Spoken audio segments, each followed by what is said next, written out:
Hello बच्चों, कैसे हैं आप लोग। आशा करता हूं कि आप लोग मस्त होंगे, स्वस्थ होंगे। तो बच्चों, हम लोग आइए अपने YouTube चैनल आदर्श कोचिंग हब में बहुत बहुत स्वागत करते हैं। तो बच्चों, हम लोग क्या पढ़े थे?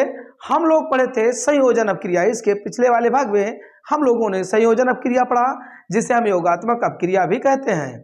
दूसरा हमने पढ़ा वियोजन अपक्रिया। हमने इसके बाद में क्या पढ़ा बच्चों? वियोजन अपक्रिया।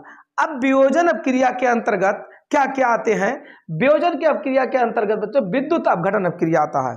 क्या है बच्चों कि हम लोग जब अपक्रिया के बारे में पढ़े तो सबसे पहले अपक्रिया हम लोगों ने पढ़ा संयोजन अपक्रिया या योगात्मक अपक्रिया, और उसके बारे में सीखा।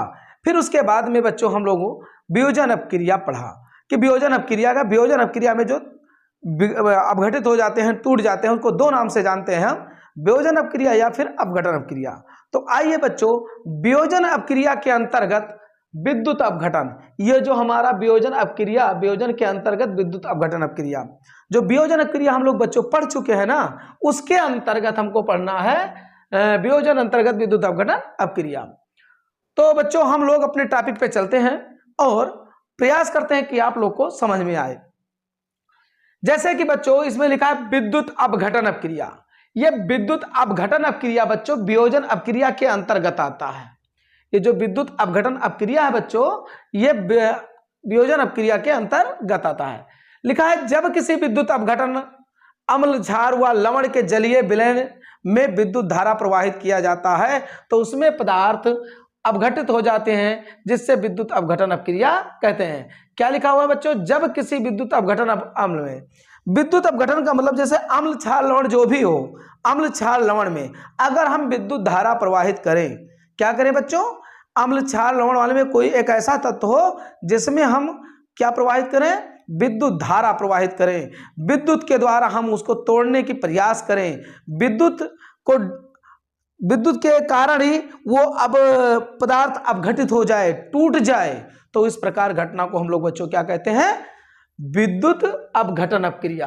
तो फिर से एक बार देख लीजिए, विद्युत अपघटन अपक्रिया, जब किसी विद्युत अपघटन अम्ल, क्षार व लवण, अम्ल, क्षार व लवण के जलीय विलयन में मतलब जिसमें द्रोह हो, ठीक है भाई, अम्ल, क्षार वाला जो जलीय हो, द्रोह हो, उसमें विद्युत धारा प्रवाहित किया जाए तो वो क्या हो जाएगा? टूट जाएगा। तो इस प्रकार के घटना को हम लोग क्या कहते हैं? विद्युत अपघटन अपक्रिया कहते हैं बच्चों। अब जैसे जल का विद्युत अपघटन, क्या है बच्चों? जल का विद्युत अपघटन। अब हमारे पास जल है H2O, जैसे देखो बच्चे, जल का विद्युत अपघटन, जब हम जल में क्या करेंगे? कोई ऐसा द्रोह हो जो जलीय हो, अम्लीय हो, क्षार हो, लवण हो, अम्लीय हो, क्षार हो, लवण हो और जलीय हो, लिक्विड में हो बच्चों, तो उसमें हमने क्या प्रवाहित किया? H2O जल में हमने प्रवाहित कर दिया। क्या? विद्युत धारा। क्या प्रवाहित किया बच्चों? विद्युत धारा। हमने क्या प्रवाहित किया?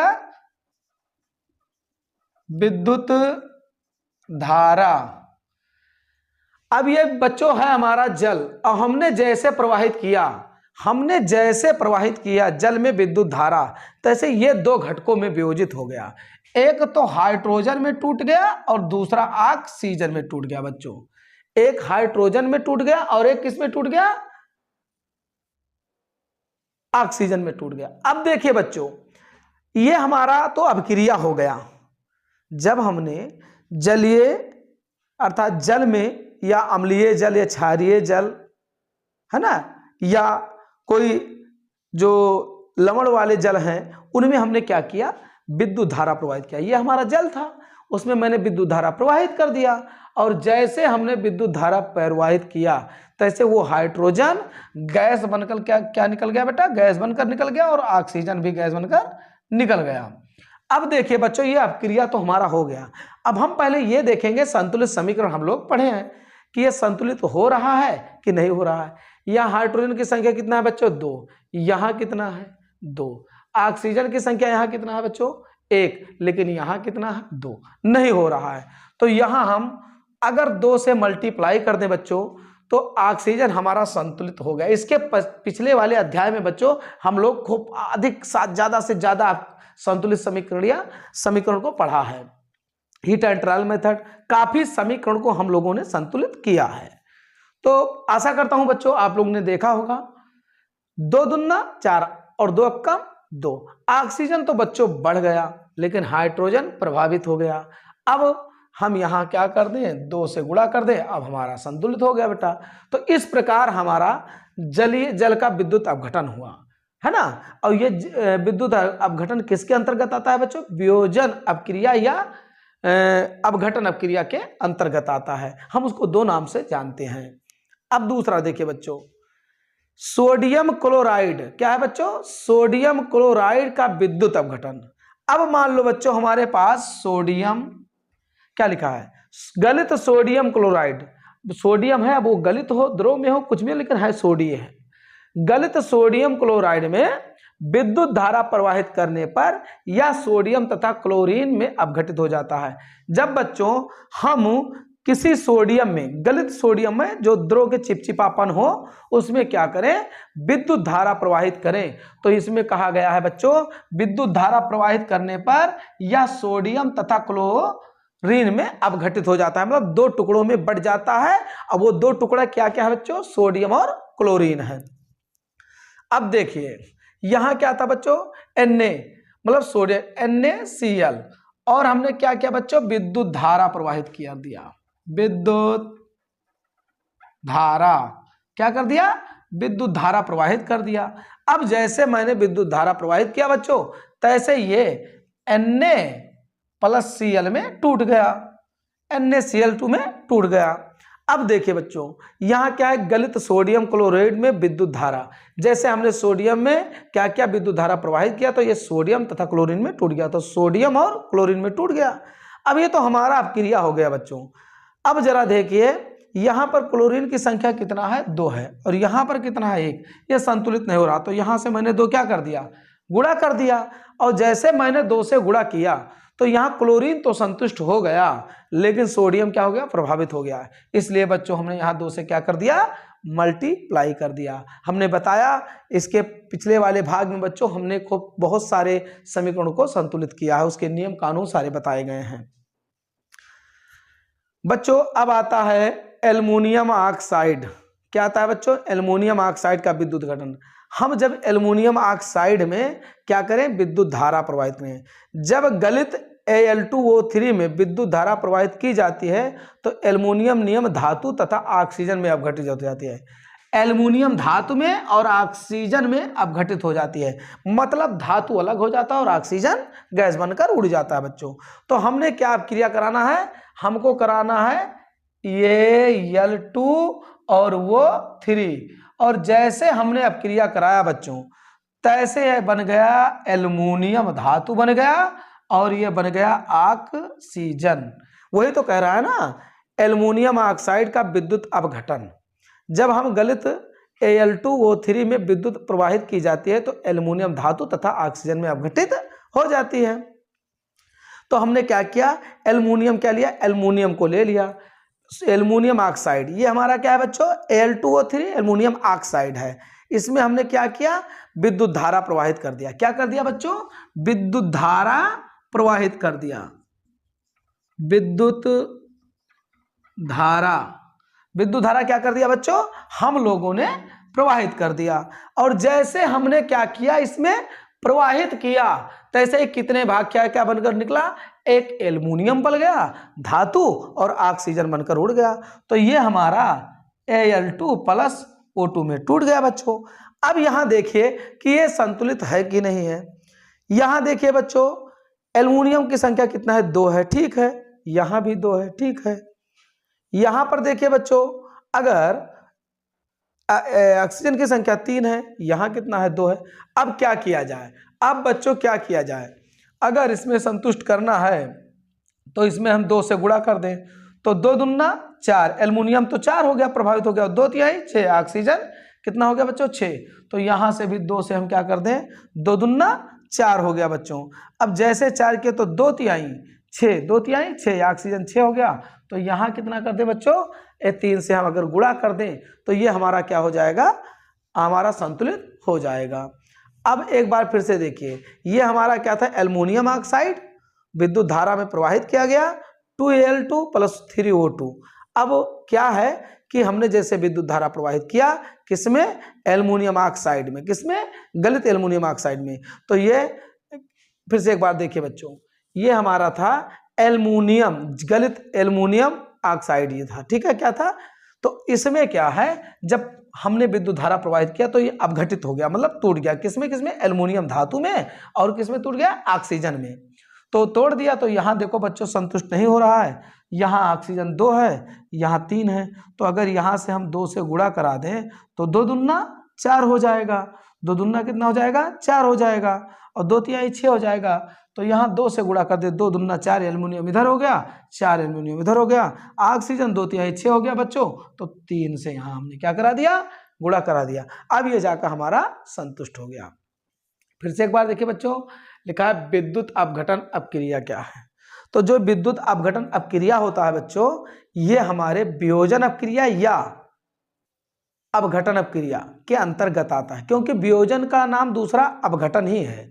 तो या वियोजन अपक्रिया कहें या अपघटन क्रिया, इसके पिछले वाले भाग में हम पढ़ चुके हैं। तो अब उसके अंतर्गत, वियोजन के अंतर्गत विद्युत अपघटन, जो वियोजन अपक्रिया हम लोग पढ़े हैं ना, उसके अंतर्गत कौन आता है, विद्युत अपघटन अपक्रिया। अब विद्युत अपघटन अपक्रिया क्या है, जब किसी विद्युत अपघटन अम्ल क्षार व लवण में, जब किसी विद्युत अपघटन में अम्ल क्षार लवण में विद्युत धारा प्रवाहित करते हैं, और विद्युत धारा प्रवाहित करने के बाद वो क्या हो जाते हैं, अपघटित हो जाते हैं। तो इस प्रकार की क्रिया को हम लोग क्या कहते हैं, विद्युत अपघटन क्रिया। जैसे हमने क्या कहा, जल का विद्युत अपघटन, अब जल में हमने विद्युत धारा प्रवाहित कर दिया तो ये हाइड्रोजन गैस और ऑक्सीजन गैस में टूट गया। ऐसे सोडियम क्लोराइड में विद्युत धारा प्रवाहित कर दिया तो सोडियम में और क्लोरीन में टूट गया बच्चों। इसी प्रकार एल्युमिनियम ऑक्साइड का विद्युत अपघटन, जब गलित एल्युमिनियम Al2O3 में विद्युत धारा प्रवाहित की जाती है तो एल्युमिनियम धातु तथा ऑक्सीजन में अपघटित हो जाता है। तो हमने क्या किया, विद्युत धारा प्रवाहित किया तो एल्युमिनियम धातु में, और 3O2 किसमें संतुलित हो गया बच्चों, ऑक्सीजन गैस में टूट गया। अब आता है बच्चों ऊष्मीय वियोजन तथा आयनिक वियोजन में अंतर। अब ऊष्मीय वियोजन क्या है, ऊष्मीय वियोजन में बच्चों ताप बढ़ाने से, जो ऊष्मीय वियोजन का बात कर रहा है, यहां देखिए पहले हम ऊष्मीय वियोजन के बारे में जानेंगे, फिर वो आयनिक वियोजन के में अंतर जाने, पहले ऊष्मीय वियोजन। अब ये ऊष्मीय वियोजन क्या है, ऊष्मीय वियोजन में ताप बढ़ाने से मिलता है। अगर हम क्या करें बच्चों, क्या करें, ताप बढ़ा दें, अगर हम क्या करें, ताप बढ़ा दें तो ताप बढ़ाने से हमको मिलता है। तो ताप बढ़ाने से होता है। ऊष्मीय वियोजन किससे होता है, ताप बढ़ाने से होता है। फिर उसके बाद में आयनिक वियोजन में क्या होता है बच्चों, आयनिक वियोजन में पदार्थ के, जो पदार्थ होता है ना, पदार्थ जल में घोलने से होता है, पदार्थ को जल में घोलने से। यहां ऊष्मा के कारण होता है और यहां पदार्थ को जल में घोलने के कारण होता है। यहां किससे होता है, ताप के, ऊष्मीय जो वियोजन होता है वो ताप के कारण होता है, और जो आयनिक वियोजन है ये आयनिक वियोजन में पदार्थ को जल में घोलने से होता है। पहला अंतर बच्चों। दूसरा अंतर हमारा है कि जब हम ऊष्मीय वियोजन से, ऊष्मीय वियोजन करते हैं उससे जो उत्पाद प्राप्त होता है, जब हम ऊष्मीय वियोजन करते हैं और उससे क्या प्राप्त होता है, उत्पाद, उनके अणु क्या हो जाते हैं, उदासीन होते हैं। क्या होते हैं, उदासीन होते हैं। जब हम इसको ऊष्मीय वियोजन में क्या होता है कि ऊष्मीय वियोजन से प्राप्त, जब ऊष्मीय वियोजन हम कर देते हैं तो उससे जो प्राप्त अणु हैं वो उदासीन होते हैं। समझ रहे हो, जब किसी पदार्थ में ऊष्मीय वियोजन किया जाता है तो उससे जो प्राप्त अणु होते हैं वो क्या होते हैं, उदासीन होते हैं। जबकि आयनिक वियोजन में प्राप्त उत्पाद अणु अनावेशित होते हैं। क्या होते हैं, अनावेशित तथा क्या कहते हैं, जैसे कह लिया जाए बच्चों, आयनिक से प्राप्त वियोजन जो उत्पाद होते हैं अणु आवेशित तथा छोटे, क्या कहते हैं, हमने क्या कहा, ऊष्मीय वियोजन। ऊष्मीय वियोजन, जैसे किसी पदार्थ को ऊष्मा देकर वियोजन कर दिया जाए तो उससे जो प्राप्त अणु होते हैं वो उदासीन होते हैं। जबकि आयनिक वियोजन से प्राप्त उत्पाद के अणु आवेशित कण होते हैं, आवेशित कण होते हैं। हमसे थोड़ा अनावेशित हमने समझ लिया था, आवेशित होना चाहिए। तीसरी हमारा जो है कि ऊष्मीय वियोजन से प्राप्त उत्पाद विसरण द्वारा पृथक किया जा सकता है। जब हम ऊष्मीय वियोजन करते हैं, उससे प्राप्त जो पदार्थ होते हैं उसका पृथक्करण, पृथक्करण का मतलब बच्चों अलग करना। जब हम ऊष्मीय वियोजन किसी पदार्थ पर कौन अपक्रिया करते हैं, ऊष्मीय वियोजन करते हैं, और जब ऊष्मीय वियोजन करते हैं तो उससे जो प्राप्त उत्पाद या प्राप्त पदार्थ होते हैं उसको अगर हमें पृथक करना है तो क्या करना पड़ेगा, उसे हमें विसरण करना पड़ेगा। क्या करना है, विसरण द्वारा पृथक किया जा सकता है। किसके द्वारा, जबकि आयनिक वियोजन में प्राप्त उत्पाद विद्युत धारा पृथक किया जा सकता है। किसके द्वारा, हम फिर से बता दें, ऊष्मीय वियोजन को जब ऊष्मीय वियोजन से अपक्रिया करते हैं उससे प्राप्त जो पदार्थ होता है तो हम उसको विसरण द्वारा पृथक कर सकते हैं। और आयनिक वियोजन द्वारा जब हम अपक्रिया करते हैं तो उससे जो प्राप्त पदार्थ होता है उसका पृथक्करण हम विद्युत द्वारा कर सकते हैं। चौथा अगर लिखना चाहें तो चौथा भी अंतर है, कई अंतर है, 4-5 है जो हमारे नोटबुक में है, वो बहुत जल्द आप लोगों का अपलोड करा दिया जाएगा। आप लोग जुड़े रहिए। फिर से एक बार देखिए, ऊष्मीय वियोजन तथा आयनिक वियोजन। पहली बात तो ऊष्मीय वियोजन जो होता है वो ताप के कारण होता है, जबकि आयनिक जो वियोजन होता है वो पदार्थ को जल में घोलने से होता है। ऊष्मीय वियोजन ताप के कारण होता है, आयनिक वियोजन जल में घोलने से होता है, पहला अंतर। दूसरा अंतर है, ऊष्मीय वियोजन से जो प्राप्त उत्पाद के अणु होते हैं वो उदासीन होते हैं। ऊष्मीय वियोजन से प्राप्त जो अणु होते हैं वो उदासीन होते हैं, जबकि आयनिक वियोजन से प्राप्त उत्पाद जो होते हैं वो आवेशित कण होते हैं, वो आवेशित कण होते हैं। तीसरा अंतर है, ऊष्मीय वियोजन द्वारा जो उत्पाद प्राप्त होते हैं उनको विसरण द्वारा पृथक किया जा सकता है। क्या है, जब ऊष्मीय वियोजन द्वारा अपक्रिया कराया जाता है उससे जो प्राप्त पदार्थ होते हैं उसको हम विसरण द्वारा पृथक कर सकते हैं। जैसे वियोजन द्वारा, ऊष्मीय वियोजन द्वारा अपक्रिया कराया, उसमें कोई नया पदार्थ जो प्राप्त हुआ उसको अगर हमें फिर अलग करना है, उसे हमें फिर क्या करना है, अलग करना है, तो हम विसरण द्वारा कर सकते हैं। जबकि आयनिक वियोजन में प्राप्त उत्पाद के पदार्थ होते हैं अगर उसको अलग करना है तो क्या करेंगे, उसको हम विद्युत धारा द्वारा अपघटित या पृथक्कृत कर सकते हैं। तो इस प्रकार से बच्चों आज ये हमारा वियोजन के अंतर्गत विद्युत अपघटन अपक्रिया समाप्त हुआ। अब हम इसके अगले वाले लेक्चर में जो ताप के बारे, इससे पहले वाले हमने विद्युत वियोजन या अपघटन अपक्रिया के अंतर्गत हमने ताप वाला पढ़ा कि ताप चाहे प्रकाश से ताप लें या किसी ईंधन से लें, मतलब ताप लेना पड़ता है, गर्मी लेनी पड़ती है, तब जाकर वो अपक्रिया होती है, वो मैंने पढ़ा। दूसरा उसी के अंतर्गत हमने वियोजन अंतर्गत विद्युत अपघटन मतलब विद्युत अपघटन के बारे में पढ़ा। अब इसके बाद हम तीसरा पढ़ेंगे प्रकाश के परत। किसके परत, प्रकाशीय के परत बच्चों।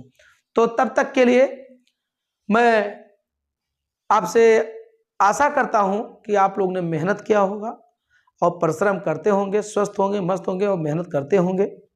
बच्चों सबसे ज़्यादा जरूरी है किताब से जुड़े रहना और प्रैक्टिस बहुत ज़्यादा जरूरी है, क्योंकि छोटी छोटी बातें ही फंसा देती हैं हम लोगों को। तो इसलिए धीरे धीरे परिश्रम करते रहिए। अभी बहुत समय है, हम लोगों के अनुसार जो हम लोग शुरू किए हैं तो बहुत ज़्यादा समय अभी। रोज़ पढ़िए, मेहनत करिए, कंसंट्रेट रहिए। तब तक के लिए बच्चों बाय।